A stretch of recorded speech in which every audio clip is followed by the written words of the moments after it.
bespoke radio for the masses. Headline edition, July 8, 1947. The Army Air Forces has announced that a flying disc has been found and is now in the possession of the Army. If the game is rigged, change the game. Game changer. I occasionally think how quickly our differences worldwide would vanish if we were facing an alien threat from outside this world. This is Fade to Black with your host, Jimmy Church, on the Game Changer Radio Network. All right, welcome, Fade to Black. How you doing? Today is Tuesday, August 5th, 2025. That's right. I'm your host, Jimmy Church. Let's do this, man. Yeah, I'm back from Virginia. I am back, had a great weekend, a busy weekend. And this week on Fade to Black, yesterday we were off air. But tonight, Sarah Breskman Cosme is with us. I've just called this show a hypnotist journey. Tomorrow night, Caroline Corey is here, filmmaker, futurist. Thursday night, Linda Moulton Howe, Earth Files on Fade to Black. I guess we can call this week Badass Women Week, because that is what is coming up. It's just going to be an amazing week. Three of my favorite people in the entire world are on Fade to Black this week. Now, I do have 4 events coming up. I want to let everybody know that I have wiped the calendar. I decided to do this. I have wiped the calendar. Sarah and I were just talking about this a few minutes ago. I've wiped the calendar for 2026. And I am just going to focus on Beyond Belief. I have to do that every month. And that combined with other travel and Fade to Black and everything else just makes things really, really nutty. And I need Harley Davidson time. Okay, I don't want to give that up. So I've cleared the calendar for the rest of this year. But coming up next year, this is what's going on. Right now, I've got 8 events scheduled. Here are 4 of them. The Conscious Life Expo, that is February 20 through the 23rd. 2026 at the LAX Hilton. The links for that are below. After that, I have the Contact Modalities Expo, May 1st through the 3rd, 2026 in Delavan, Wisconsin at Delavan Lake. Then Contact in the Desert, May 28th through June 1st, 2026. Tickets for that will be available on Thanksgiving Day. And then after that, I have the Monty Python Tour of Scotland, and that is August 1st through the 9th, 2026. As everybody knows, I've got a trip to Peru. I've also got a trip to Easter Island, and those dates are being finalized right now. So as soon as I have those dates, I will bring those to you as well. With a lot of these international things like Scotland and Peru and Easter Island, it's a lot of scheduling and things that have to happen for all of you that attend these tours. Well, inside of the United States, but especially outside of the United States. So I will get them to you as soon as I can so you can start making your plans. All right. I had something else I was going to mention, but it doesn't matter. No, if I don't have it on the front of my head by now, then it's gone. All right. Tonight, Sarah Breskman Cosme is with us. And now here's the deal. She's written a few books now, and specifically one on Egypt and one on Atlantis. And we will jump into some of that tonight. But I also want to talk about what she has been getting out of this, how it's done, and looking into the past is one thing, and staying in the present is another when you have a client. But what about the future? I want to talk about that too as well and how that goes.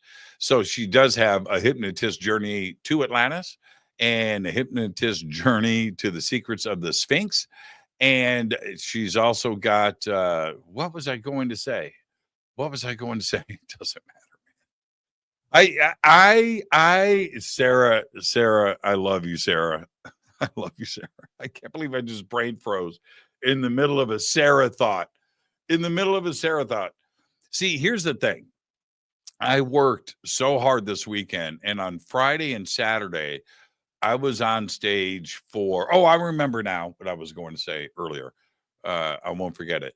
I was on stage for 12 hours a day. I was standing for 12 hours each day and focused and, hosting and everything that is involved with that. It's an intense amount of brain activity. And I got to tell you, by the end of the day, Sunday, I was toast. I was toast, and I haven't had a day off. Yesterday, I traveled, and so I am still getting my sea legs underneath me. And so, what I was going to say earlier, I want to say it now before I bring Sarah in.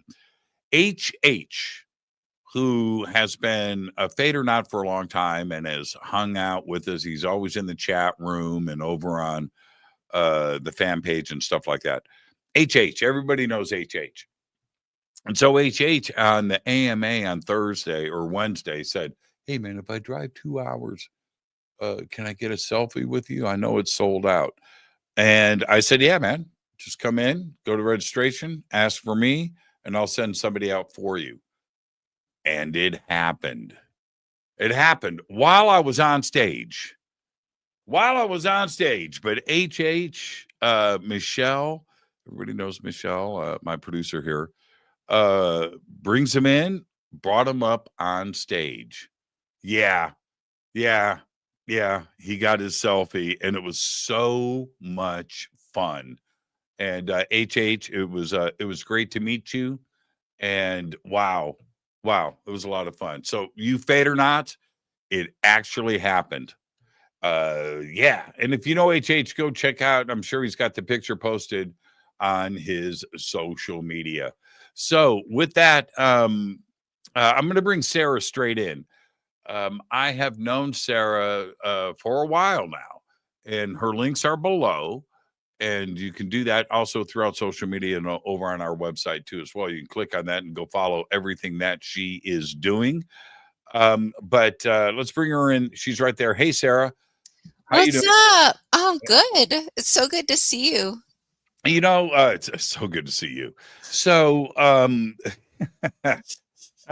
here's what I wanted to say really quick. I've known you since the beginning of your career, right? Yeah, the very beginning. The very, very, the dawn of time. I was so nervous. I remember I blew out my deodorant. Like it was like I'd never spoken before. Well, I was right. And Paula Harris just threw me out there. Like it was. And so we met. We sat across from each other at dinner, and that's how we met, and with some friends. But that was the beginning of everything. But kicking back and watching the community and the rest of the world resonate with you and your message, because right after that, I was introducing you at conferences. And in the beginning, the rooms were not so full, were they? Right? But I just, so anyway, it just, right? And now you've got this. And now when I introduce you, it's a whole nother party, man. This is a different situation. But that must make you feel pretty good. Have so many people resonate with. If they don't resonate, they don't connect, right? That's just it.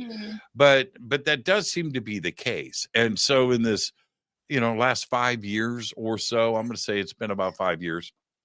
How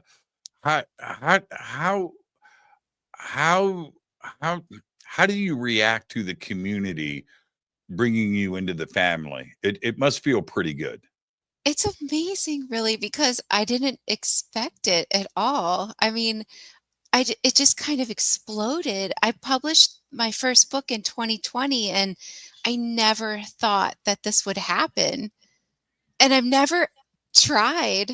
It's like people are just searching for this information, and Right. I'm searching too because I'm really interested. I want to know the secrets of everything, and I'm just interested for myself. And so I just like post and write whatever I'm learning. And everybody's so hungry for this information. And it's just amazing like that I get to go and speak about all this, amazing stuff. And people keep asking me to speak. And, some people have told me that I've like literally saved their life just from sharing the information. So that, makes me feel so good. I feel really, really lucky to be doing what I'm doing. You know what makes me feel great? And then we're going to jump into this. It's going to be a fun conversation tonight. But when I have people come up to me, which happens a lot about you, that come up and say, I saw Sarah on your show, and I went, and it was one of the best connections I've ever made. I want to thank you for that. And I hear it constantly. And then I get the other side. So, Jimmy, I was introduced to you through Sarah Breskman Cosme because I went and saw, right? I went and saw this and this, and she mentioned your name, and I'm just so thankful for that. And isn't it, I'm just like, man, that's great. That's great when it just all works like that. Oh, can I make a comment? Can I throw you under the bus a little bit? Go for it. Can I, Sarah? So I saw Sarah and I did this cruise, and I was watching Sarah do a regression, and I sat in the back of the room, but I watched Sarah's technique, and I'm listening to it, and I'm watching it, and it just clicked in my head. This is made for TV. Even though before that, Sarah and I were talking about doing a TV series, right? And we were talking about that and had these ideas on how, but and I was like, I don't know how. And then, so I don't know how we can make it work. But then when I saw you do it, I went, okay, I got this.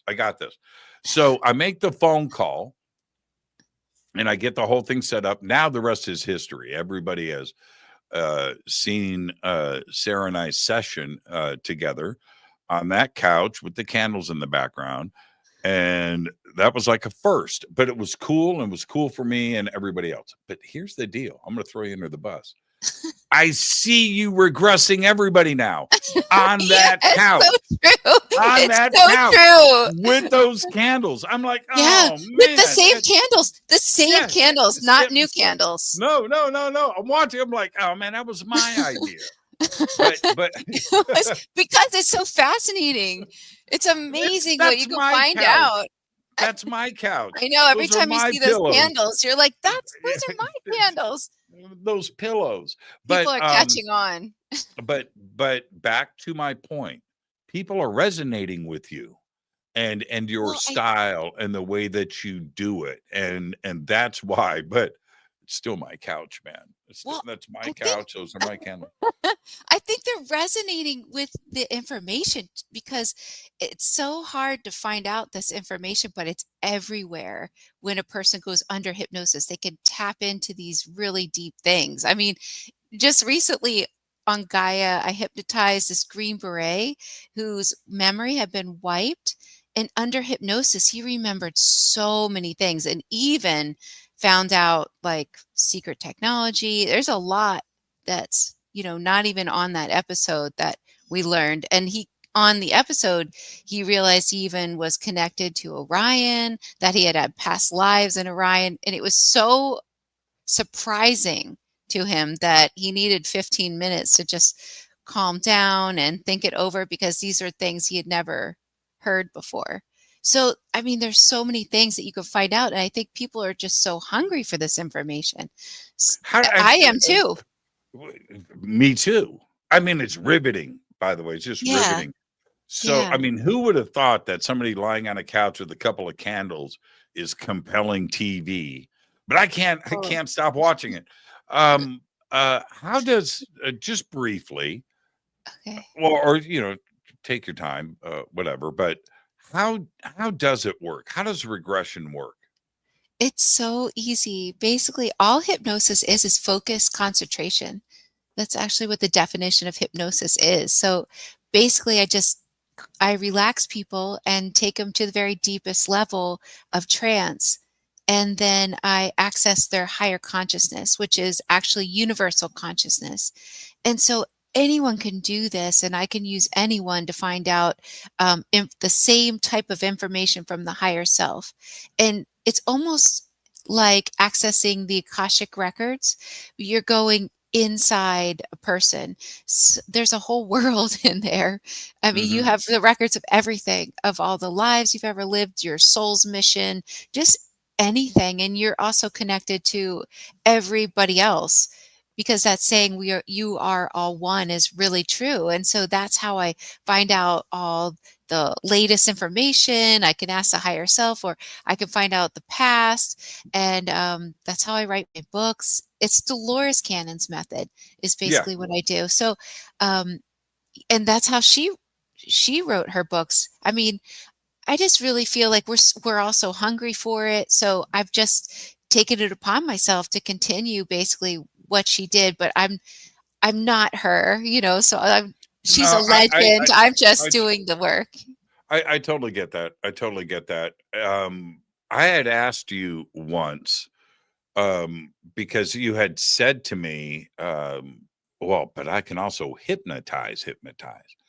I said, well, what do you mean? Like in Las Vegas when they get everybody up on stage? Yeah. He goes, yep, I can do that.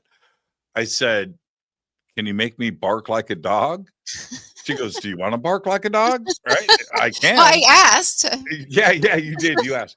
But so you have that talent too. How far away is Dolores and QHHT from the Las Vegas version of hypnotism? It is pretty different, but in a sense, you're accessing the same state. So the people that are on stage, you can only have people do something that they willingly accept. So you can't make anyone do anything against their will, but they are in a super suggestible state.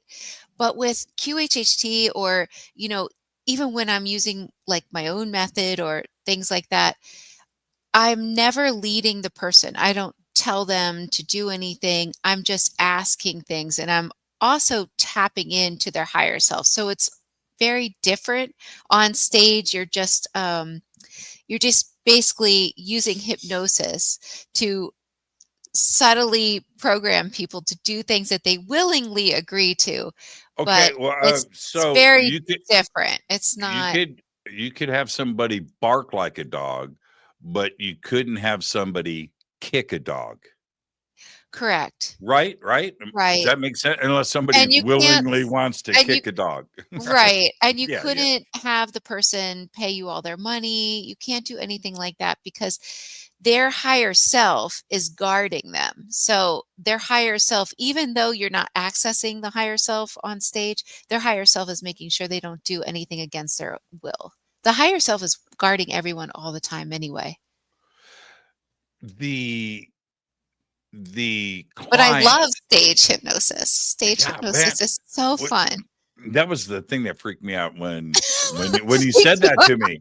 Because I'm a master hypnotist. Like, yeah. So I'm sitting there going, okay, what shit did I do that I didn't know I was going to do?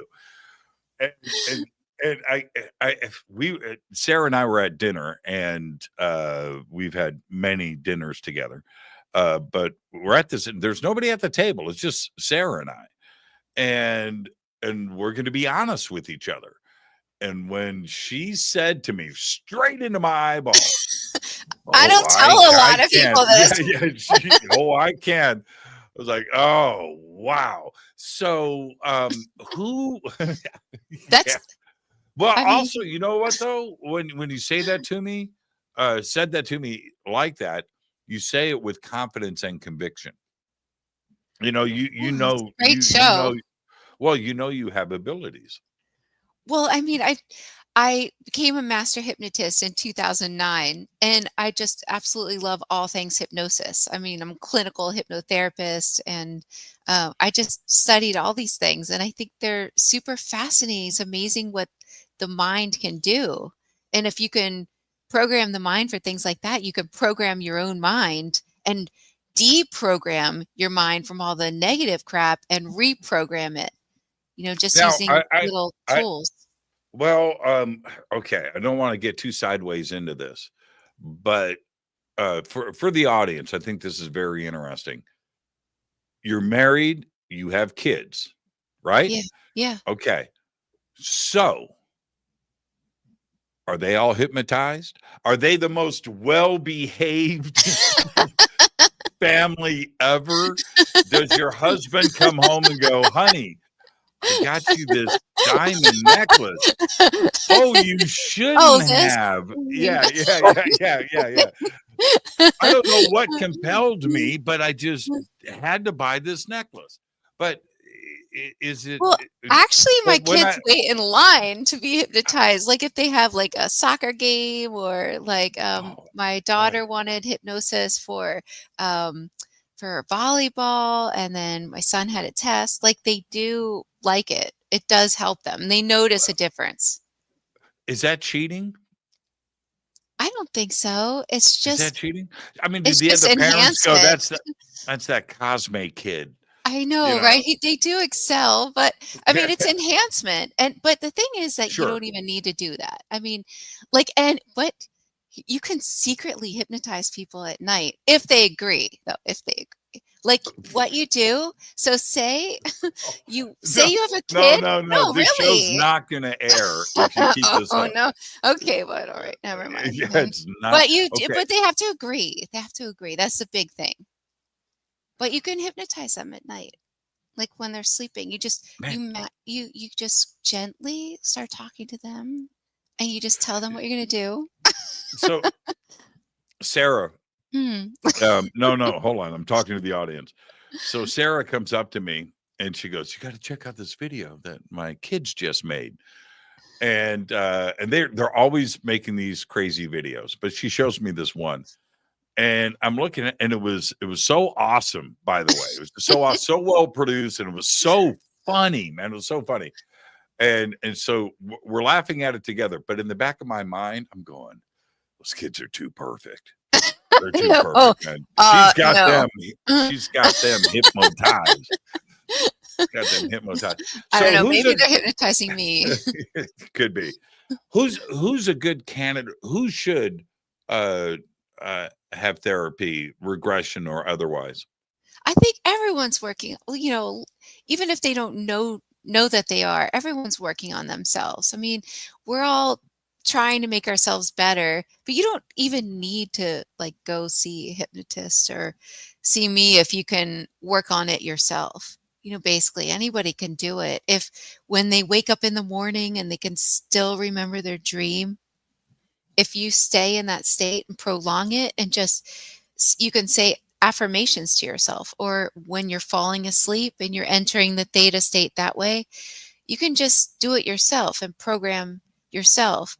Or you can write it down like a script for yourself and read it, because when you're reading words and you're thinking in your mind's eye, you're in hypnosis. Or when you're driving on the road and you kind of like you kind of forget where you are and you're thinking. That's why driving and thinking, that's a great time to actually hypnotize yourself, even though it's not the type of hypnosis where your eyes are closed and that deep hypnosis. It's just a light hypnosis. People call it highway hypnosis. It happens all the time. Some people are like, I'm going to drive and I'm going to think, and you're actually in like a light form of hypnosis. It's a perfect time to actually say affirmations when you're really relaxed and your mind is calm, and you can really think about like where your life is headed and things you're working on, and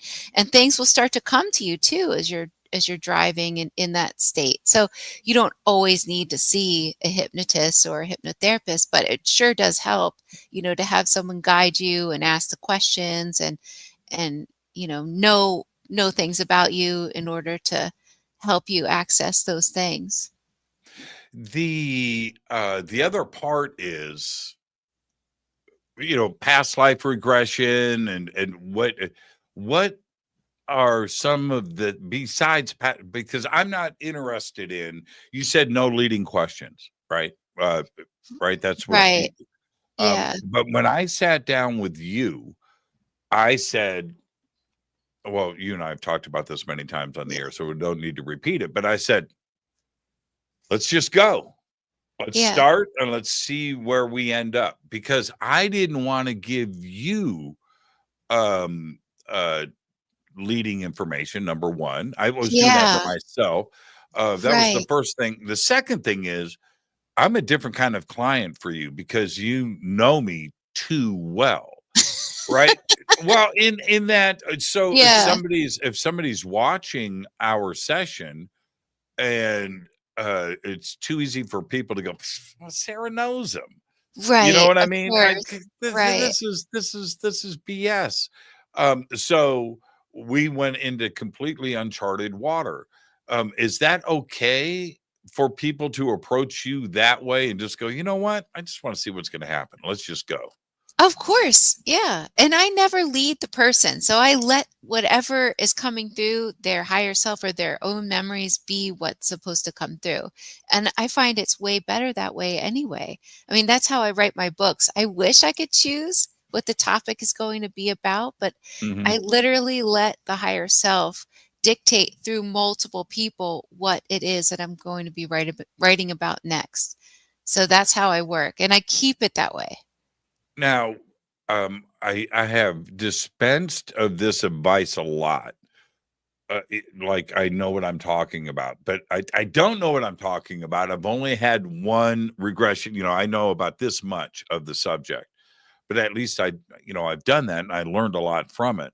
But when somebody comes to me and they say, okay, well, this happened and then this happened, but then I think I have some missing time. And then, but I remember that. And well, my question is, do you want to know about that missing time? And they say, why? You should contact Sarah or another therapist or somebody that you feel comfortable with. Is that not only typical, but is that a safe thing to do, to go look at missing time? The reason why I'm asking is the brain blocking that out to keep you safe from something that may be traumatic, right? That you know what I mean? Definitely.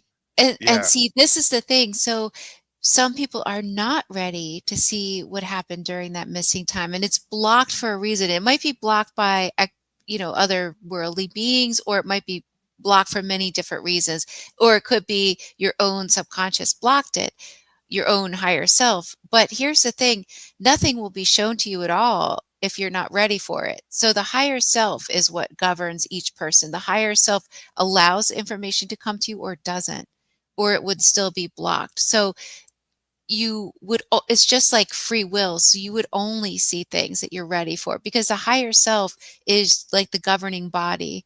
And sometimes it's not time for someone to see those memories. Just like how, when people have a lot of trauma, their memories are if they're blocked from it until they're ready to start working on that trauma. So it doesn't work in a way where you're like forcing it.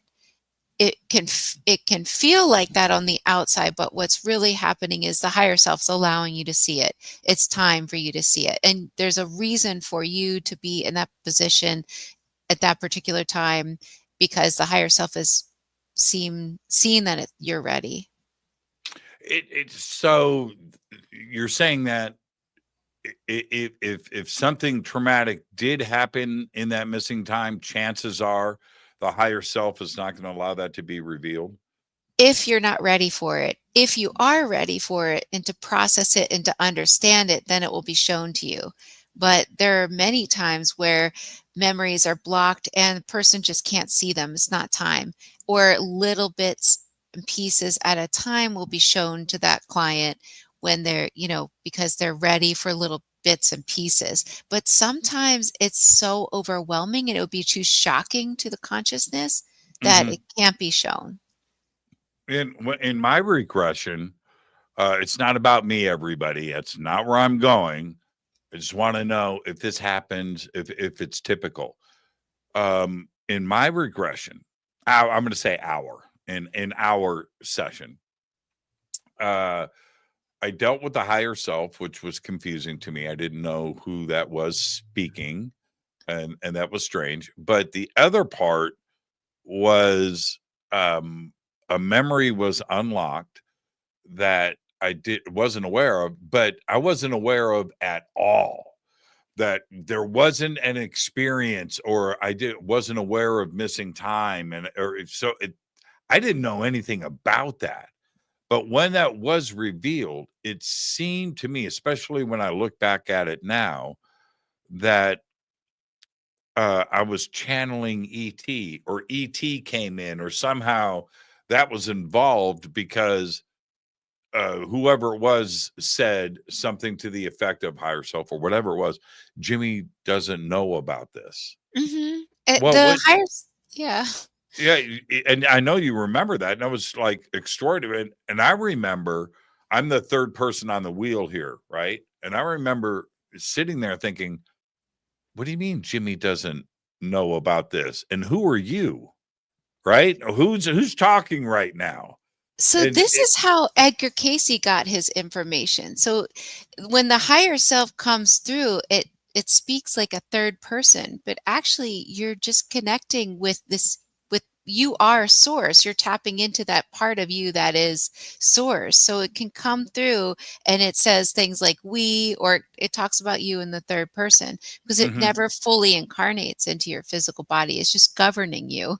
It's like watching out for you. And so it did say things like, he doesn't remember this, Jimmy doesn't know about this, and that's essentially what it can be like in these So you're saying sessions. that's pretty typical. It's very typical, and that's what happened with the Green Beret too. The higher self was basically talking about him in the third person, and what exactly happened, and how his memory was erased, and what actually happened when he saw certain things, and what was activated within him. So you can find out anything, Was anything. he as confused about the session as I was? Was that his first Yeah, session? it was he didn't really know what to expect. Yeah, Right, so it right. was. Was he as confused about the third person as I was? Yeah, probably more so. Yeah, and so back to my question. I want to dive into this deeper. Um, who is the best candidate for this? Is it about personal growth? That journey?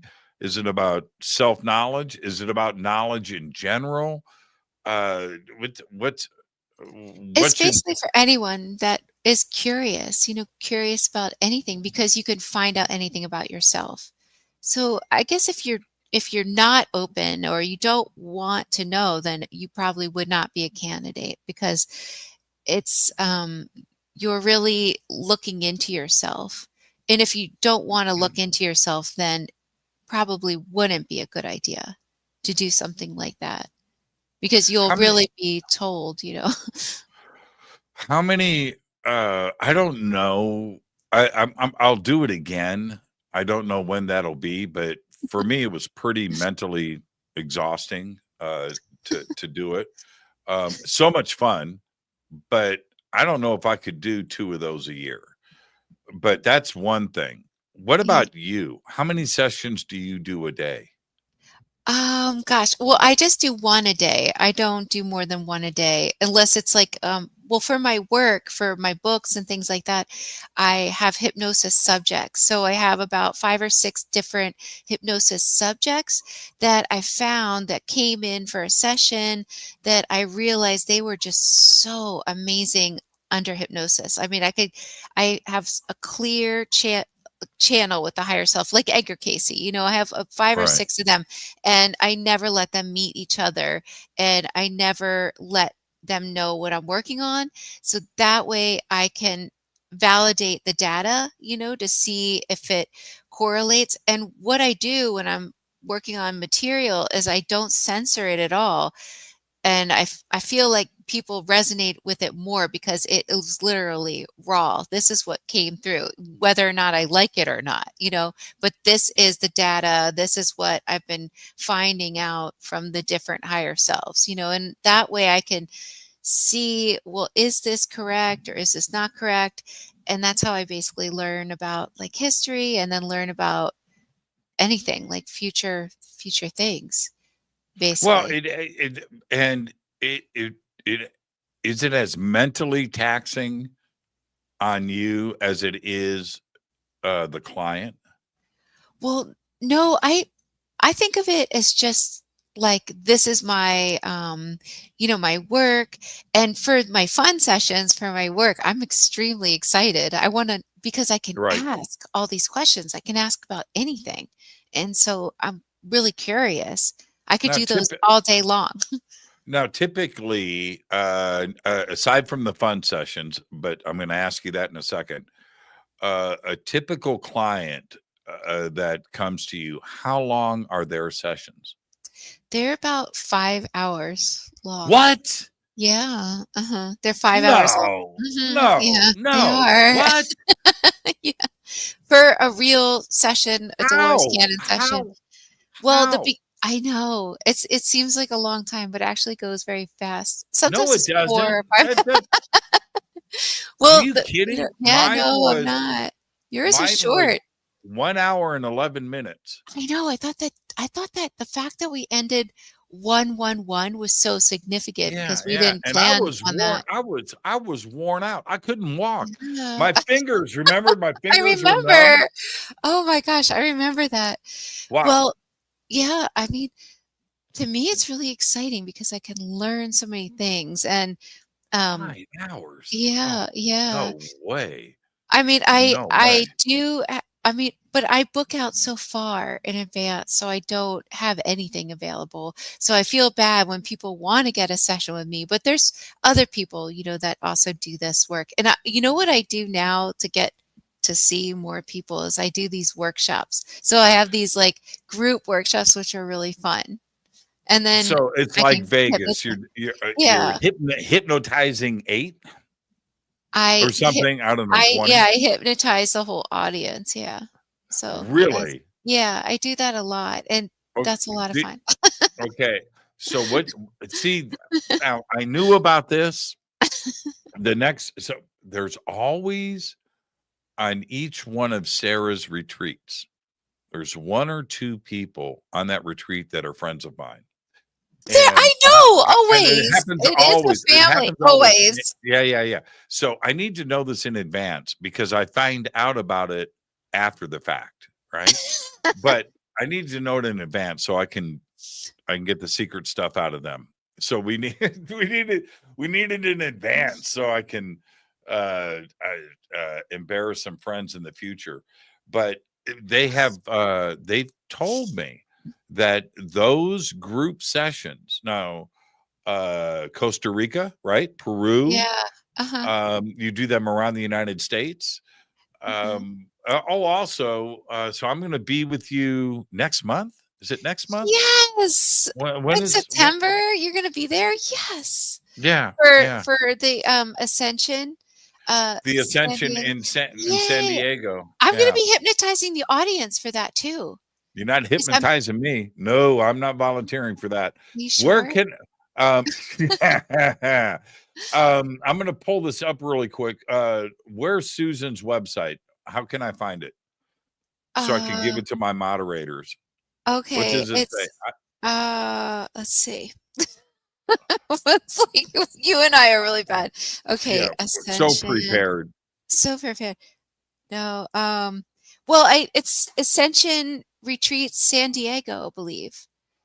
I believe that's correct. Ascension Retreat San Diego. Let's see. I have a picture of it. Where is it? It is San Diego Transcendence Retreat. Oh my God.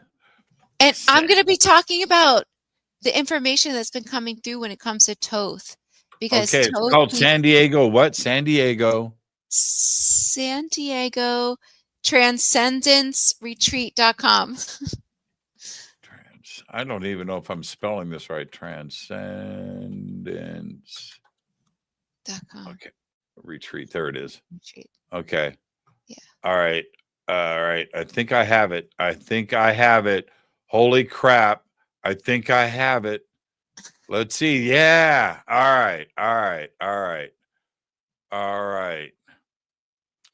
But on these retreats, like these retreats I do, like the thing is that I do secret things because especially in Egypt, we go to these secret places that a lot of people can't go to with private entry. And then we do hypnosis and we do sacred ceremonies and things like that. So that's one thing that I really enjoy doing because I learn about what people did in these places in the past, like in their past lifetimes. And so we reenact some of these sacred ceremonies and we meditate to allow everyone to really tune in to these places. The reason why my retreats are different, I think, than other people's retreats is just because the retreat is all about the person going. Like they can meditate and find out what they receive and access and activate within them. I tell them everything I know about the places and what I've found out in people's memories and things like that and the history according to the higher self. But what I find most important is to really help the person go there and reconnect with themselves there, reconnect with their past lives there, and access things that maybe they even hid for themselves later, and activate their DNA and things like that. So this is at the Bahia Resort. And also, so I put that up and cool. it's in the chat and everything now. But Daryl Link is going to be there. That's going to be really, really cool. Ann Tucker is going to be there as well. A whole list of Pamela Downs, Riz Burke is going to be there too. So a bunch of our friends, and all of that is great. The links are up, and if you guys would like to go, Daryl Link and his workshop as well, and Sarah with hers, and of course to go through that. But there is a sunset dinner cruise, so I'm going to be on that cruise. I'm gonna take that dinner cruise with all of you guys. That's going to be a lot of fun. It's going to be a lot of fun. Really fun. Yeah. So everybody, come hang out with us down there. It's going to be great. And this is actually next month, September 27th and 28th at the Bahia Resort in Mission Bay, right there in San Diego. It's going to be a lot of fun. It's going to be really, really, really cool. Coming up quick, too. It's coming up. We're already in August. I don't even know where the time went. I don't know. What happened to summer? It's crazy. So, yeah. So back to this, how the word entanglement gets thrown around a lot, and especially today. Scientifically, how do we look at regression, especially when we go into past lives and go deep into the past and reveal these things?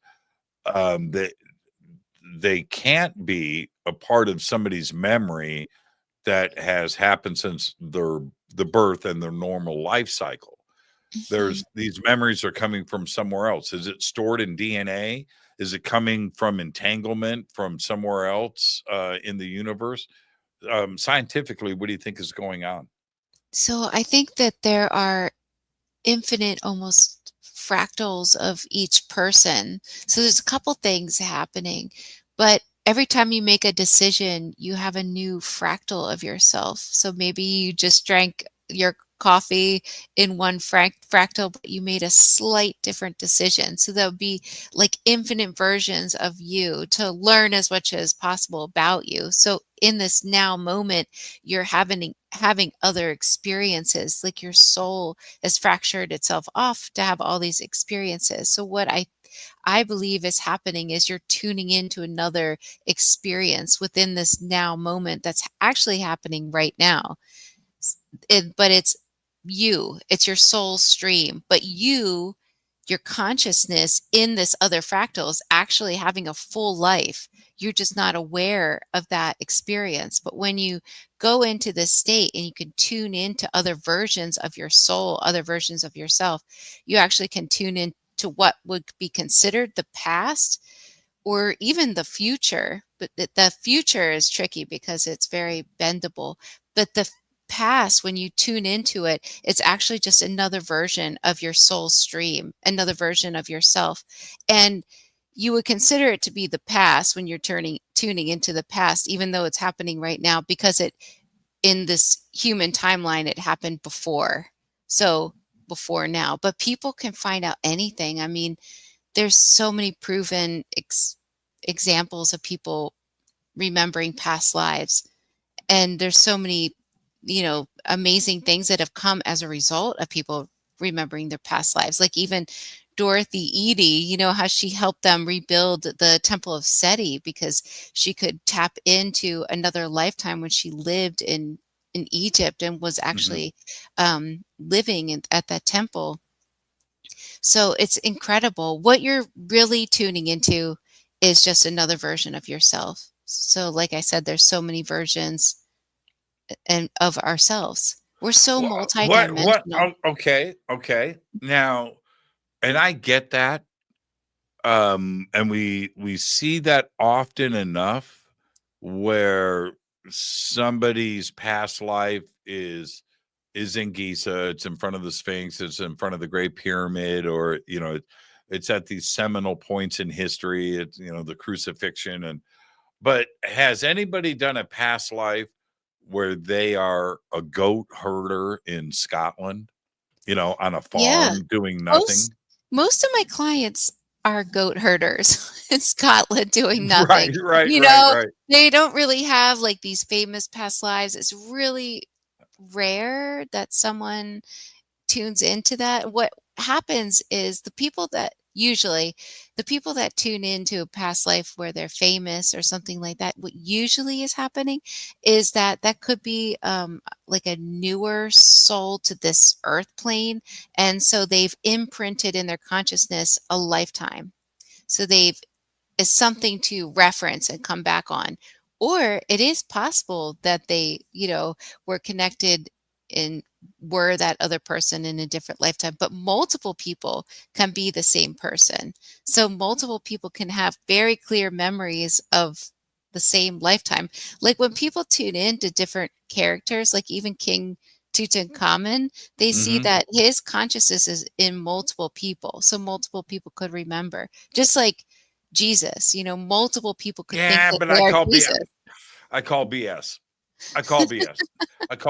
Not everybody can be Cleopatra. Not everybody can be Genghis Khan. Not everybody can be Jesus. Exactly.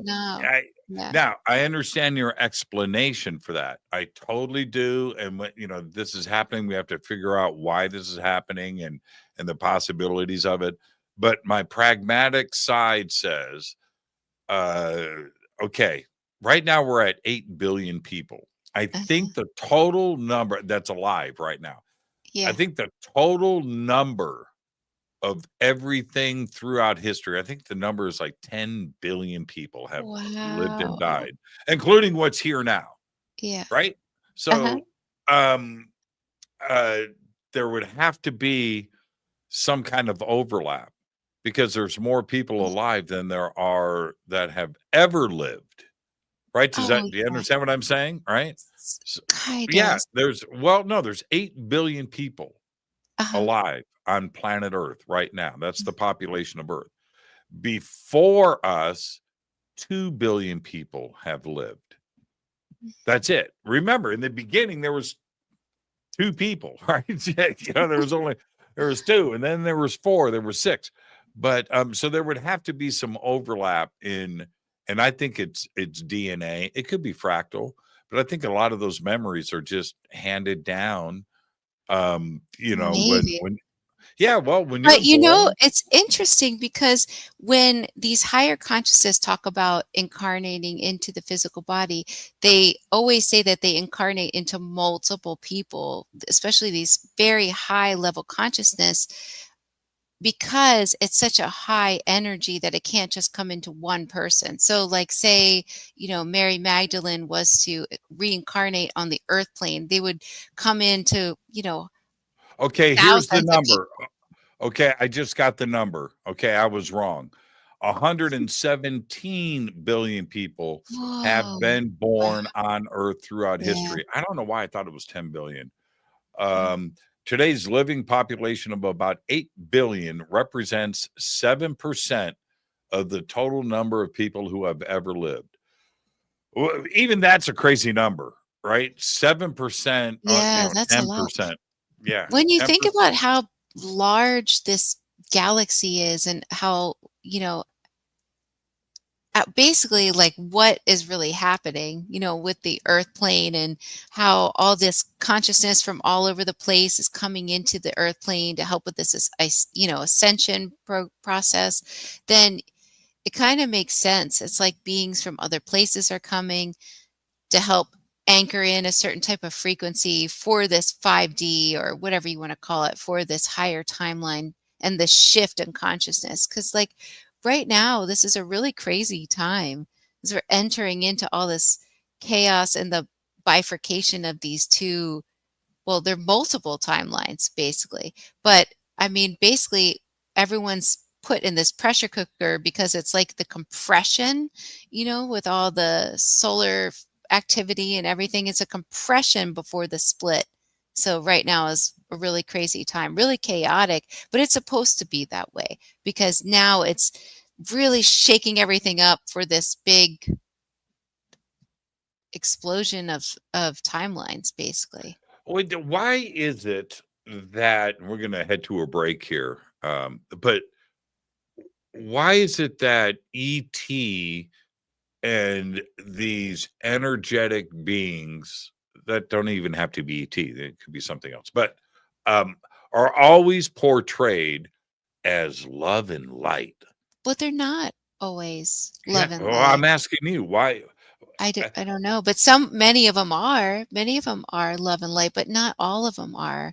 I mean, just like you have good, really kind people, you have really negative people. I mean, it's just the law of the universe. The law of everything is good and bad. But when it all boils down to it, it's really all love in a sense, but we're playing a game. Everybody calls this like the earth school, and there's many other schools, and so you need the balance. But from a much higher perspective, if you were like in the 12th dimension, everything would look like light. You wouldn't see the darkness like you see it on this plane. So I mean, you could, if you looked at it from way higher, you would see it all as light and all the ETs as love and light. But here it's really not the case. I mean, just to be Well, honest. yeah. I thank you. You said it correctly, because if I see one more tall, blonde, Palladian Nordic, some gorgeous, standing there, Mhm. with its, hand dressed in blue, whatever, where, and I just don't think that is the 100% total representation of of a galaxy or of a star system. If we think that that's all there is there, man, oof. Because I'm sure that those Nordics would go, you know what? No, man, it's pretty messed up back there. Actually, why do you think we're here? Well, You- for many people, it's a very beautiful feeling, and it does it feel is. like love and light when you feel the presence of this higher being because it's a higher frequency being. Say you're talking about like a Syrian being or something from the sixth dimension or anything blue, which is usually indicative of the sixth dimensional frequency, Mhm. then that's a higher frequency than yours. And so it actually changes your body chemistry when you're near it, and it feels really good. It's just like that feeling of bliss when you wake up in the morning because you're in a higher frequency as you're waking up in the morning. And So it's a similar feeling to that where you're just like, oh, love. It feels like love and light because it's a higher frequency, so to speak. I'm paying attention to you. Something just caught my eye now in the chat saying that Renee Cruz passed away. No, does Jimmy know? No, I didn't. And I just popped that up. Oh, Is that, oh man, seriously? That's sad. Okay. I don't want to, man, I don't want to talk about this unless it's confirmed. Right. Yeah, I don't even want it in the chat. That's somebody that's been a part of this show since I think the first show. Oh, You know, wow. and so yeah. Mhm. Yeah. I want that confirmed. Somebody go out there and confirm that for me, please. Wow. That'll just crush me. So actually, you know what? Let's just take a break. Let's take a break right here. I just got hit by a bus, man. Wow. Oh no, man. No, I just can't read that. And as a matter of fact, keep it out of the chat. I can't see that unless it's confirmed. Okay. Sarah, you stay right there. Our guest tonight, Sarah Breskman Cosme, a hypnotist journey. That's what we're talking about tonight. I'm your host, Jimmy Church. Sarah, stay right there. We'll be right back after this short break. Stay with us.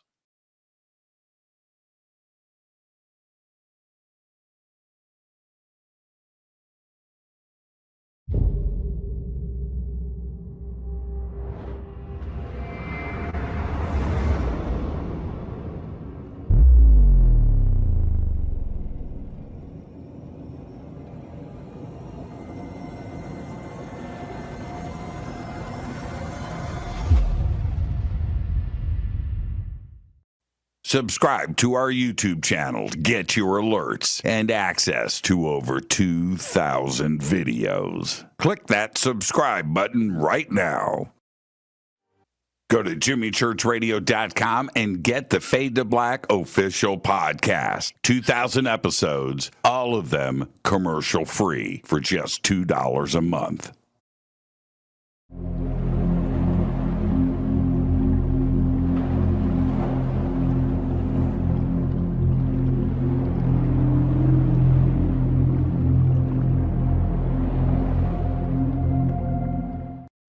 Watch Into the Vortex on Gaia TV. It's Fade to Black for the screen. Simple to do. Go to Gaia.com, search Jimmy Church, or click on the link below. Follow Fade to Black on Twitter at JChurchRadio. Get all of the show updates every single day. It's now called X, but who cares? How you doing? Jimmy Church here. Special announcement. Get your Fade to Black t-shirts. That's right. Help support the show. Help support everything that we do over here. We've got 2 t-shirts. We've got 2 ways to get them. Get your Fade to Black t-shirt today. Go Backley Tappy. Go to jimmychurchradio.com and become a Fadernaut. Get a membership. That's right. Everything is commercial free. You have access to downloads, and you get to call yourself a Fadernaut. Jimmy Church, Gaia TV, Fade to Black, here at Machu Picchu with Brian Forster and Hidden Inca Tours. Amazing tour so far, Brian, but we're here to announce what we're going to do next year in 2026. What's going on? Okay, November 2026, we're going to have our major tour of Peru and Bolivia, either a pre or post tour of Paracas and Nazca on the coast. And then after that, 6 days in Easter Island. Bucket list, Easter Island. Come join Brian and I and his amazing team here at Hidden Inca Tours for Peru, Bolivia, and Easter Island. Signing out. Say goodbye, Brian. Bye, gang.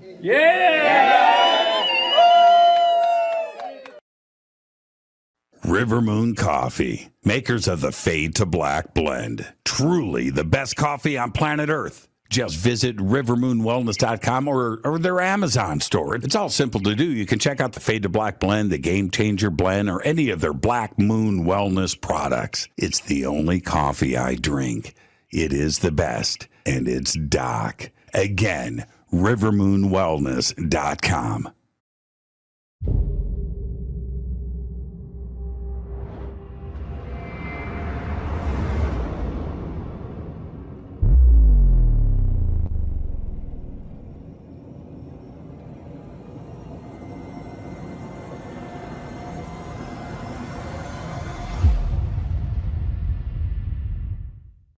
All right. Welcome back, Fade to Black. I am your host, Jimmy Church. Our guest tonight, Sarah Breskman Cosme, is with us. Tonight's show is called Hypnotist Journey. Yeah, Bill, our producer, but yeah, he confirmed that over the weekend. Renee Cruz did pass away. Renee, he was amazing and loved his music, man, and was very vocal about his music and everything else. Has been with us since the beginning. So I don't have any details, but rest in peace, Renee, and I dedicate this show to you. Wow. Yeah, a lot of Fadernauts we have lost over the years. And because this is a family. We hang out, we're together every night. It's a big family, but we all know each other. And when we lose a family member, especially somebody like Renee, who has been here every single night for over a decade, a long time. Yeah. Wow. Okay. All right. The show's dedicated to Renee. No, Bill, you weren't. But no, you're not the bearer. You're just the bearer of the news. And it's yeah. Okay. So, yeah. All right. Okay. You know what, though? You know what would Renee would have said? The show must go on. Don't wuss out there, church. So there you go. Wow. Prayers to the family and just all the Fadernauts, because it is like a family. It is. It's not like a family. Everybody here is a family. So yeah, I love that. Let's dedicate it to him. And yeah. Here's the other. Well, we're talking about past lives tonight and reincarnation and consciousness and the connectivity of everything. We are talking about that. And here's the other part. When we are kids, it could be kids, when we're 5 or 10 years old, but when we're kids, like 20, 25 years old, life is forever, right? And nobody's dying around you, your friends and things. But as time marches on, we lose people, and it never gets normalized. It's never and as you start to get up there a little bit, you start to appreciate. You always know when somebody's getting older when their tune changes. Life is short. Life is precious. Totally. Live every minute. Live every. That's because we start to face our own mortality and everything else, and start to appreciate when I was a kid, you heard it. Whenever an adult would say that to me, I was like, man, that's what old people say. Yeah, totally. I know. I would too. Yeah. But you always know when somebody's starting to going through these things more and more, and they start talking about what they do. They talk about two things. This is what old people talk about. I swear to God, I'm not making this.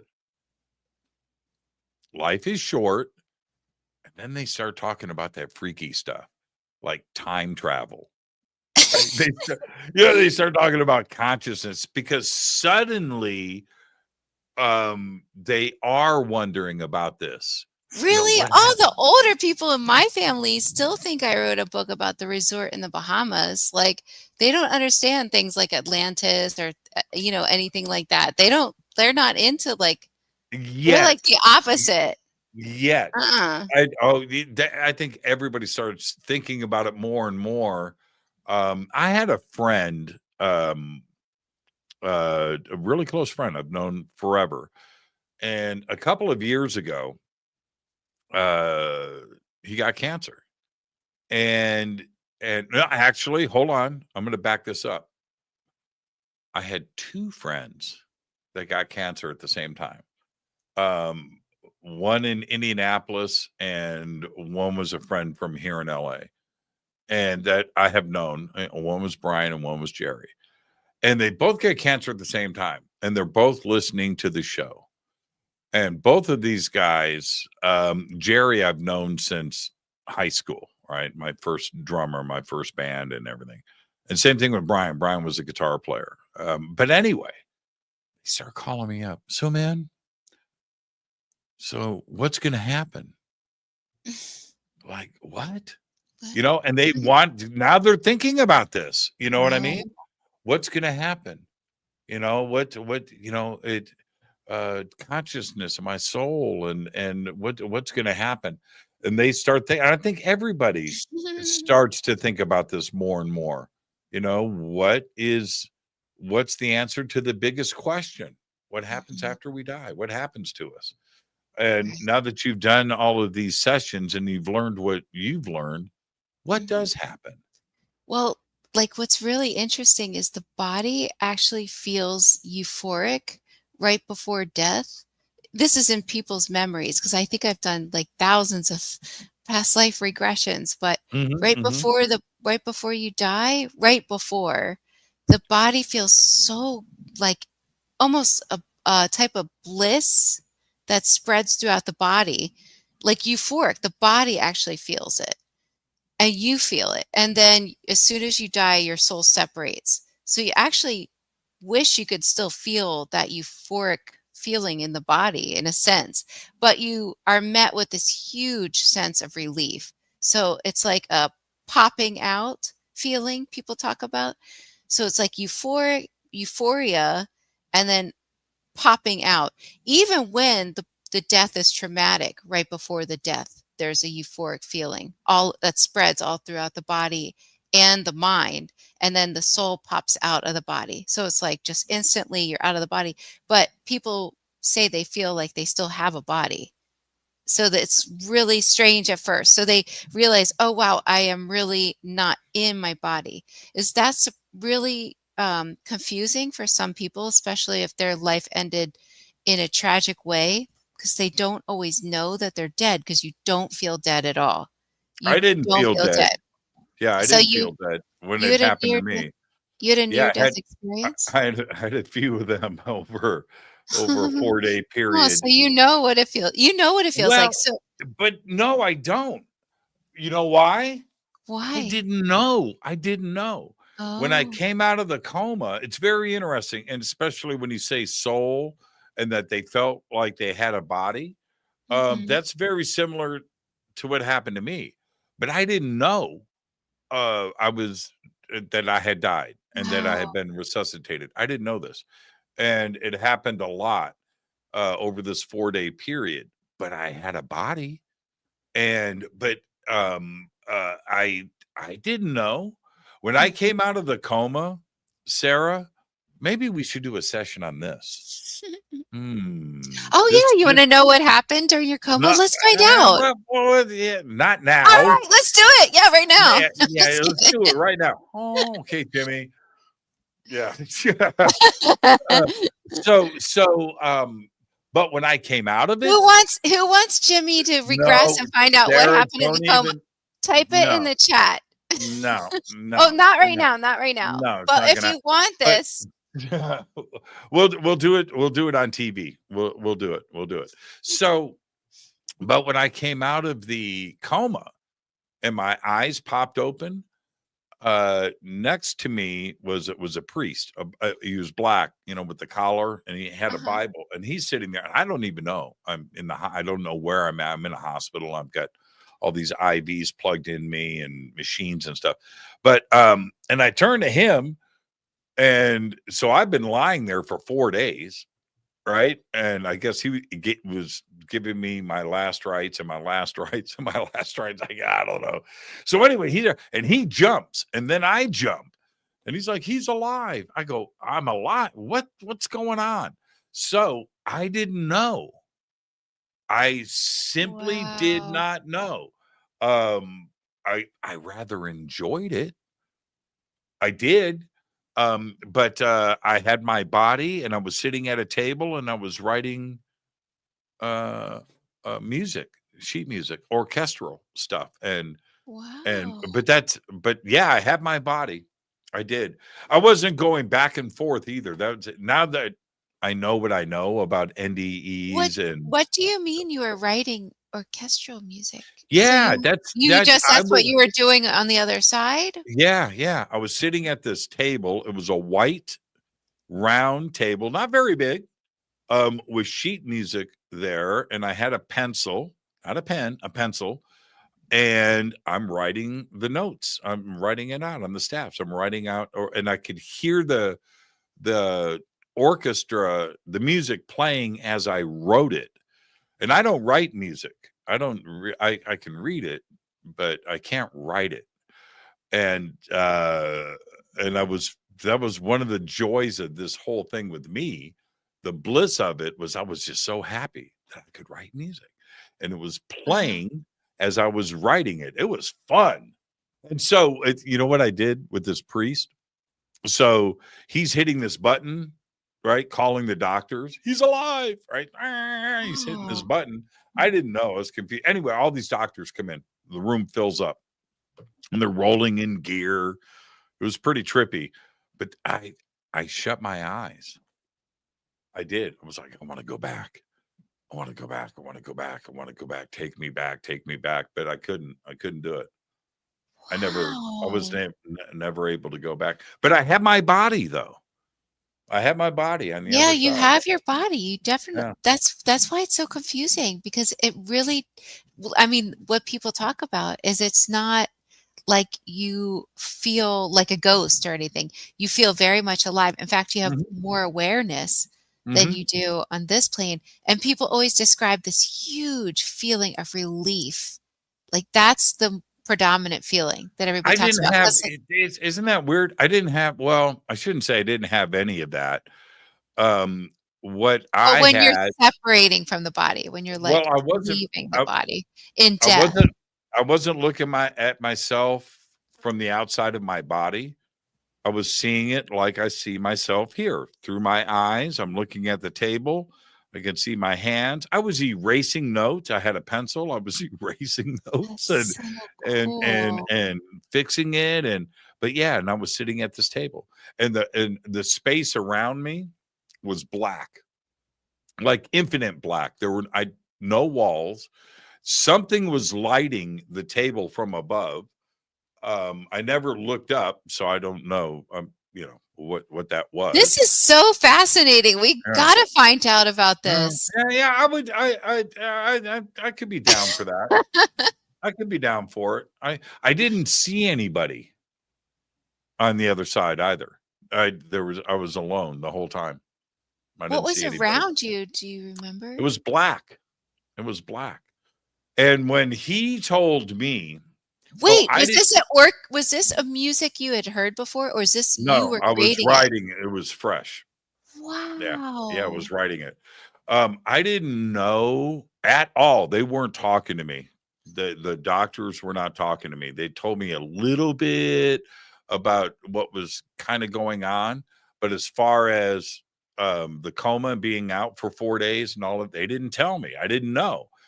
And so about 2 weeks later, this nurse that I'd made friends with, she told me. And I was like, "What happened?" She goes, "You 4 days, 4 days." And it's like, 4 days? Yeah, I didn't know. Nobody told me. Nobody told Wow. me. I didn't When find did out this for a happen? couple of weeks. When I did this was happen? I was 20. I was 20 years old. Yeah, I was 20 years old when it happened. What Yep. happened? I got sick. It's a long conversation. Oh, But my body was shutting down. My organs were shutting down, and like all of them, and it was crazy pain, and that's what took me to the hospital. I had lost my eyesight, and it was just crazy. My body was just it was tapping out, and I didn't know. So the reason why all of this even happened was because I was in this crazy pain. Oh, You know, from wow. head to toe, down like to my bones, like everything, just like this insane, you know, the most extreme pain that you can think of. Like you Wow. break two arms and two legs at the same time. I'm, you know, it's like that throughout my whole body. It was just like crazy. So that's what got me into the hospital. And all I know is from the coma part is when they wheeled me in, Sarah. Yeah, we should regress this because this is what happened. It sounds fun because I've never investigated any of this. They wheel me in to the hospital. They pick me up in a wheelchair outside, wheel me in, put me on, you know, a bed, gurney, whatever you call that, in the emergency room. These three doctors come up to the foot of my bed, and by that time, I think I probably had IVs in me already. It was pretty instant. My personal doctor, physician, had already talked to the hospital and had given them some information that I didn't know. By the way, I didn't Wow. know. All I know is he called my mom and said, hospital today. Wow. And so my mom comes over to my house and is pounding on the door, and she's freaking out. So anyway, so I go to the hospital. I'm in.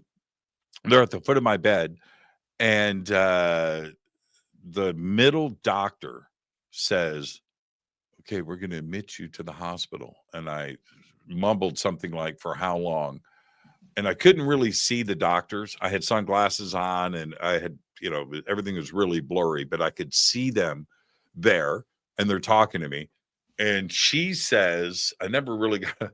Anyway, she goes, for a few days, and that I had like my throat choked up like I was gonna start crying, right? Boom, I was out. That was the last thing I Wow. remember. Oh That was the my last thing I remember. I gosh. don't remember anything after that. I don't remember anything. Wow. Well, it's Yeah. so interesting to like explore what people see on the other side, you know? It seems like there's classes people take. You basically can find out anything over there. So that would be interesting Yeah, just to yeah, see what it was happened and what you can find out over there and just like explore the other side. well, my memory of it, which is very clear, okay? It wasn't like a dream when you wake up. What was I dreaming about? No, I Mhm. remembered all of it. Mhm. Crystal clear. Crystal clear. The one thing that we should part of this should be in the regression. I don't know why my memory about this, don't laugh. My memory about this was I was wearing, it can't be right. We have to regress this. But my memory was like I was wearing a white Elvis jumpsuit. Oh, wow. Yeah, yeah, it was some kind of like Are we Elvis. gonna get a reenactment? Yeah, I don't know. Yeah, so I don't know why, because I couldn't really see my body. I could see my hands and things, but I always I mean, immediately after that, I remembered everything so crystal clear. And for some reason, it was Elvis jumpsuit. It's not like Wow. I looked down and I saw I was wearing the Elvis belt with the sequined eagle, you know, and you know, I I'm not so sure about that, but the sleeves had like this thing on the cuff Oh, with this, wow. yeah, like like Elvis. I Huh. don't know. I don't know. I don't know. Well, I think when people like are like releasing new music or downloaded with new music, it comes to them in a similar way. Like they're tapping into basically the other side because I believe it's formulated on the other side or in a different higher plane first, and then it trickles down into whoever is receptive to it, like the new inventions, new things like that. Right. And here's the other thing. This is why regression would be good for this. So many people that have NDEs or who have died and have come back. NDEs are a near-death experience, but how about a death experience, right? Where you die and come back. Have talked about why their soul leaves their body and then they're looking at themselves, right? And they see the room or whatever it is. I didn't have that. And I've interviewed people that have said, okay, and then they brought me back and I got sucked back into my body. And then I died again and I came back out. Well, I didn't have that. Wow, let's I find never did. out. So Yeah, I never did. interesting. Yeah, I never did the third person. I was sitting at that table the whole time. Wow, interesting. Or maybe you did, but you don't remember. Well, that's why we Let's should find maybe out. look into it. I told you this before, and I'm sure that others that are considering a session have thought about this. Do you really want to know? My memory of all of this is wonderful. Okay, I'm telling you, it was just incredible. I wanted to go back. It was like, man, that was a fun spot to be in.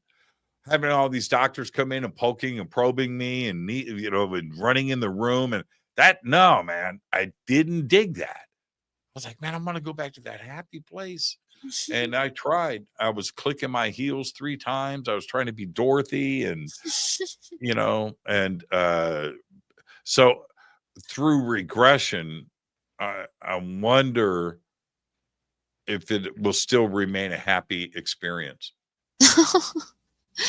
Well, your feeling of it was a happy experience. I don't know how that could be anything other than a happy experience. I don't know anyone that's actually had any kind of near death or any kind of experience like that wasn't a very, very positive, powerful, and happy Yeah, experience. I don't know if happy's the right word. I don't know if happy's the right word.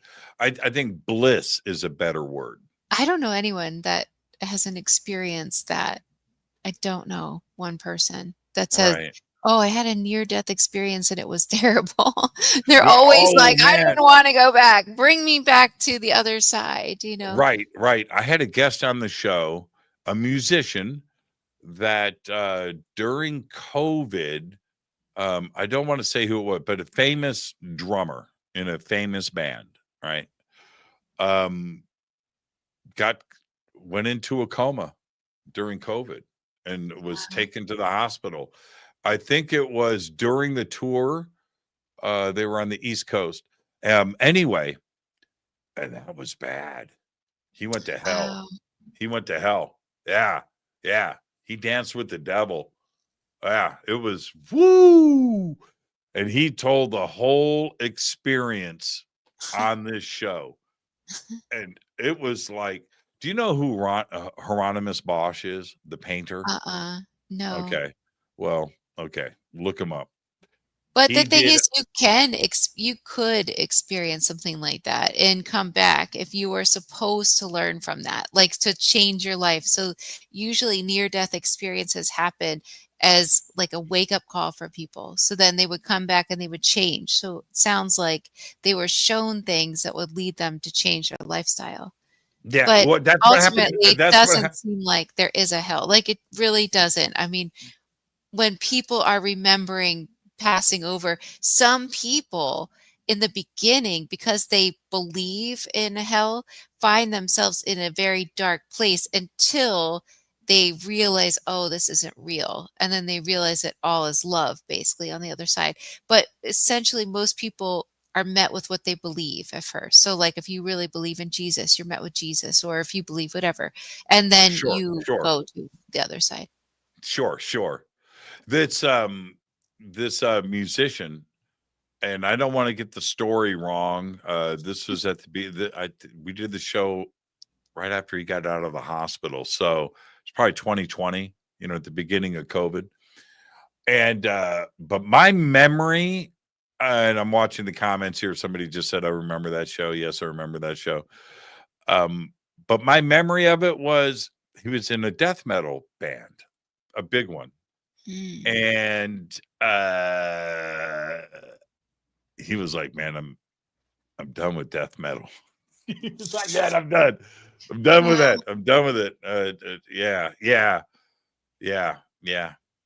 I Maybe mean, he it needs a was wake-up call. his. Well,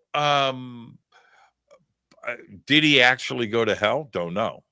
Okay, that part, but it addresses what you just said. You know, it's going to take you to where you are at that moment.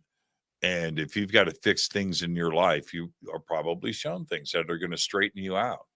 Well, that's what accidents are all about. Like, people don't get into an accident by accident. And you get into an accident as like a wake-up call, or you're going in the wrong direction or whatever. Even a fender bender is like a wake-up call. I mean, nothing happens. I don't believe that anything happens by accident at all, ever. Yeah, for sure. What do you make of? Let me ask you a question. You're smart. You're pragmatic. People listen to you, like me. What do you think about people who channel Jesus? Is that a dangerous zone to get into? Not only for the person channeling it, or say that they're channeling it, you know, allegedly channeling it, but then you have people that are listening. Well, I guess Right? the danger would be possibly if for some reason they were open and maybe like a not good force was coming through or whatever.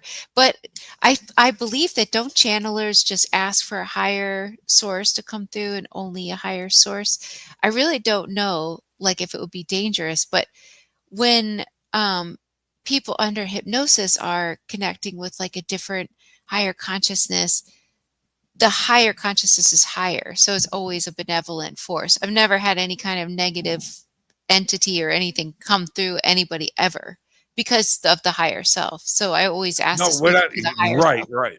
What I'm saying when I say dangerous to your reputation. That's what Oh, I mean. That's I dangerous. don't I mean, know. What if you start channeling Jesus? Like, I that's mean, not Jesus. If I did, if that started never happening, say never. I would say that it wouldn't be Jesus. It'd be a trickster. I don't think Jesus I just don't. When anybody says that This could be includes a fade to black with Jesus. well, It's never man, too late. when a pope says that they're the only ones that can talk to God, bullshit. Nobody can. I just don't think God or Jesus, it, if they are real, and they could be, they're not going to let you channel them.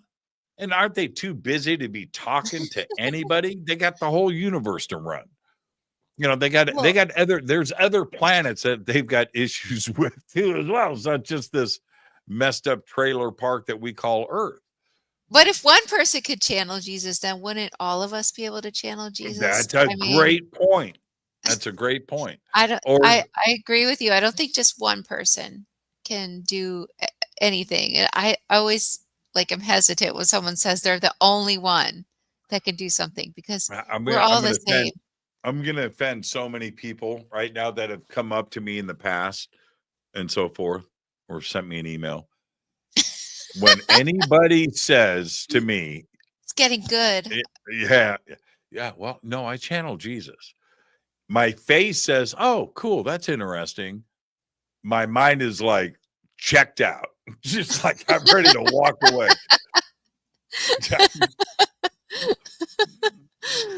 Don't come at me with that. Now we know. Any Don't go up to Jesus Jimmy channeling? with channeling Jesus.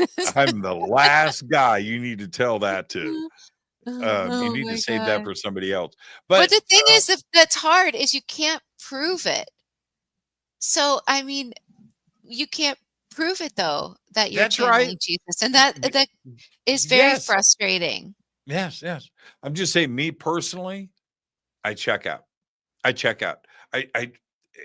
to have an entangled Vulcan mind meld with an ET consciousness from the other side of the universe, Mm-hmm. yes, I believe that happens all the time and it's real.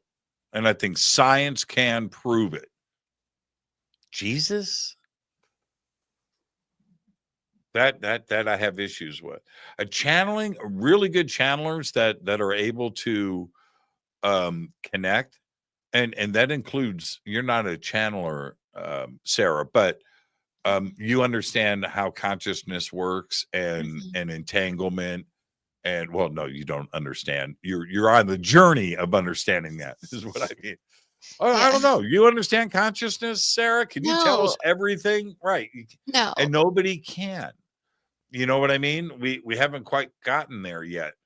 But I think that everything is entangled. Every atom, every particle in the universe is entangled to something else. And that means my entire brain, every particle in it is entangled somewhere.